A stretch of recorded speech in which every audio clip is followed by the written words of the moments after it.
अस्सलाम वालेकुम everyone, welcome back to green tech solar Pakistan. Fawad, solar systems की अगर बात करी जाए तो सोलर सिस्टम एक दफ़ा लगवाना कितना इंपॉर्टेंट है और लगवाने से पहले के स्टेप्स कितने इंपॉर्टेंट है, और लगवाने के बाद जिस कंपनी से आपने लगवाया है या जिस भी बंदे से लगवाया है उसकी कोई इंपॉर्टेंस है या नहीं है, या एक ही दफ़ा लगवाने का सिस्टम है, इसमें कोई इतनी परेशानी वाली बात नहीं होती। देखिए, बहुत इंपॉर्टेंट आपने एक कॉन्सेप्ट को हाईलाइट किया है, क्योंकि ये 25 ईयर्स के स्पैन की प्रोडक्ट है। सोलर पैनल्स की लाइफ 25 ईयर्स है, लाइफ नहीं 25 ईयर्स, वारंटी 25 ईयर्स की है, लाइफ उससे ज़्यादा की है। तो 25 ईयर्स के स्पैन में पाकिस्तान को बने हुए ही 3 दफ़ा के 25 साल गुजरे हैं, 75 साल। तो पाकिस्तान में इस तरह की थिंकिंग अभी नहीं आई कि एक प्रोडक्ट जिसकी 25 ईयर्स की लाइफ हो और उसमें उस तरह की आफ्टर सेल्स हो, उसी की तरह की उसमें वारंटीज़ हो और उसी की तरह की उसमें वर्कमैनशिप हो, प्रोडक्ट की बाकी सिस्टम की इंटीग्रेशन हो, सिस्टम में हर चीज़ ऐसी हो कि अगर पैनल्स 25 ईयर्स चल सकते हैं तो बाकी भी उसके आसपास की चीज़ें हों। तो अभी भी वो कॉन्सेप्ट पाकिस्तान में नहीं आया। ये कॉन्सेप्ट ना कस्टमर के जहन में आता है और ना ही जो कंपनी सोल्यूशन दे रही होती हैं वो ये बात सोच रही होती हैं। तो हर कोई यही देख रहा होता है, चलो मैन्युफैक्चरर ने 25 साल बना दिया है ना, ठीक है, बाकी 2 साल वाली चीज़ भी लगा लो, 1 साल की वारंटी वाला भी इन्वर्टर लगा लेते हैं, 2 साल बाद चेंज करा लेंगे। सर वो 2 साल बाद वाला तो आपको तंग करेगा ना, आपके पैनल्स को भी जो अफेक्ट करता है उसकी परफॉर्मेंस पे। 0 साल वाली स्मगल चीज़ें लगवा लेते हैं, वो इन्वर्टर लगवा लेते हैं जो यूज़ पहले से हुए हुए हैं, 10-10 दफ़ा रिपेयर हुए हुए हैं। इसी तरह बैटरीज वो लगवा लेंगे कि जो स्मगल हुई हुई है, पता ही नहीं है कितने लाइफ साइकिल चला है, ये सोच के कि हमारे पैनल्स हमारी बैटरीज भी 10-10 साल चल जाएंगी, ये देखे बगैर कि आपको तो पता ही नहीं है कि उसके लाइफ साइकिल कितने यूज़ हो चुके हैं और कितने बचे हैं। तो जब इस तरह आप सिस्टम को डिज़ाइन करेंगे और इस तरह आप अपना माइंड को सेट करेंगे तो फिर वो 25 ईयर्स तो नहीं चलेगा, वो 25 डेज़ चले या 25 मंथ्स चले या वो 10-15 साल चले, वो फिर आपकी किस्मत पर डिपेंड करता है। तो अगर आपके तो पैसे आपको नहीं पसंद या कोई और चक्कर है तो फिर आप इस तरह की गैम्बलिंग करें, ये सट्टाबाजी में आता है। जैसे सोलर बेचने वाले सट्टाबाजी करते हैं कि 50 का स्टॉक खरीदा, 60 का बेचेंगे, रेट ऊपर जा रहे हैं, रेट ऊपर जा रहे हैं, रेट ऊपर जा रहे हैं।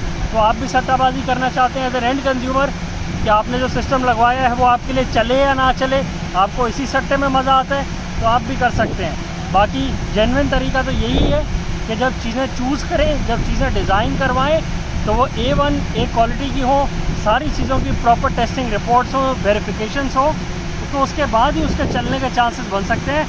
वरना चीज़ों ने कहाँ से चलना है, इतनी टफ़ कंडीशंस है, इतना डस्टी क्लाइमेट है, इतना हार्श टेम्परेचर है और उसके बाद इतनी 2 नंबरी है कि जिसमें सही चीज़ तलाश करना तो पॉसिबल ही नहीं है। एक बिल्कुल ही एक इम्पॉसिबल टास्क है कि जेन्युइन चीज़ आपको यहाँ मिल जाए।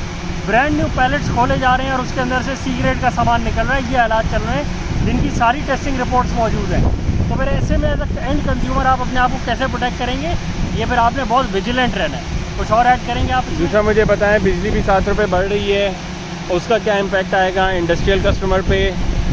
एक्सपोर्ट्स जो हम चाह रहे हैं, गवर्नमेंट चाह रही होती है हर वक्त डॉलर आए, एक्सपोर्ट करें, जो टेक्सटाइल मिल चल रही हैं, जो बाकी चीज़ें एक्सपोर्ट हो रही हैं, अगर 7-7 रुपये बिजली बढ़ाएंगे, जो कि आगे आपको पता है ये एक दफ़ा नहीं बढ़ी, अभी आगे और बढ़ना ही है, गैस के रेट भी बढ़ने और बिजली के रेट भी और बढ़ने हैं।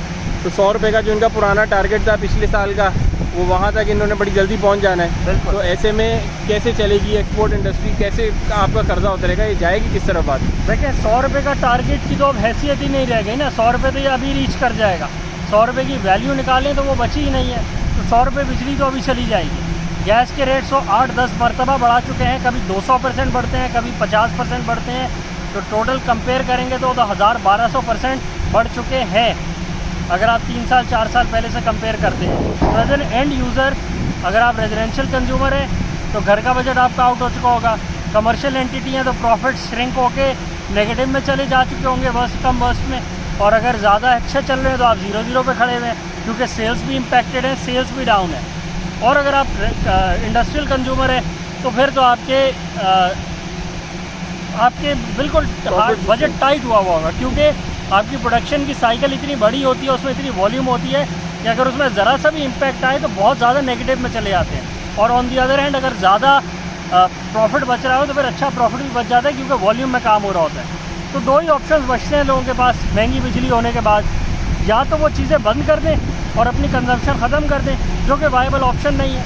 कुछ तो करना है और काम चलाना है। दूसरा ऑप्शन यही है कि फिर ऑल्टरनेट सोर्सेज के ऊपर आ जाए, अपनी बिजली खुद प्रोड्यूस करें, क्योंकि ग्रिड की इंस्टेबिलिटी, लोड शेडिंग और फिर सबसे बढ़ के महंगी बिजली कंज्यूमर तो अफोर्ड नहीं करता, उसका बिज़नेस वाइबल नहीं रहता।